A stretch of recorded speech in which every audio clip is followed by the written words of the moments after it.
Breaking news. Domestic gas cylinder ధరలు మరోసారి పెంచడంపై Congress party తీవ్రంగా స్పందించింది. ప్రధానమంత్రి నరేంద్ర మోదీ సామాన్యులపై మళ్లీ కొరడా జులిపించారని కాంగ్రెస్ పార్టీ ఎక్స్ లో పోస్ట్ చేసింది.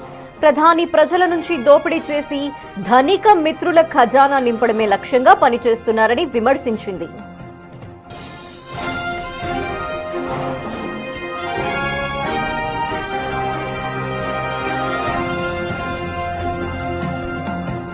దేశవ్యాప్తంగా డొమెస్టిక్ గ్యాస్ సిలిండర్ ధరని పెంచుతూ ఆయిల్ కంపెనీలు నిర్ణయం తీసుకున్నాయి.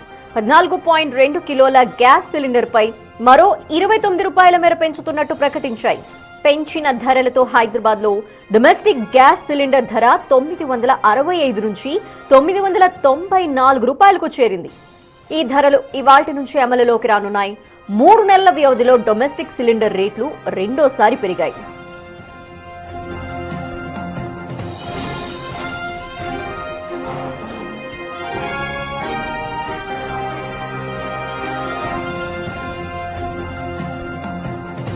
పశ్చిమాసియాలో యుద్ధ ఉద్రిక్తతల కారణంగా గత మార్చిలో డొమెస్టిక్ సిలిండర్ పై 60 రూపాయల మేర ఆయిల్ కంపెనీలు పెంచాయి. ఆ భారం నుంచి కోలుకోకముందే ఇప్పుడు మరోసారి 29 రూపాయలు పెంచి సామాన్యులకు ఆయిల్ కంపెనీలు గట్టి షాక్ ఇచ్చాయి.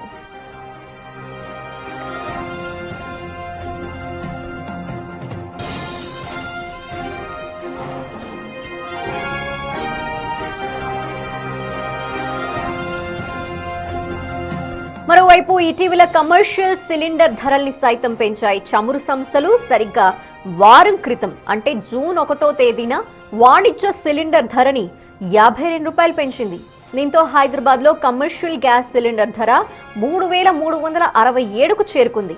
వాణిజ్య సిలిండర్ ధరలు పెంచిన షాక్ నుంచి తేరుకోకముందే ఆయిల్ కంపెనీలు డొమెస్టిక్ గ్యాస్ సిలిండర్ ధరల్ని సైతం పెంచి సామాన్యుల్ని మధ్యతరగతి ప్రజలపై అదరపు భారం మోపాయి.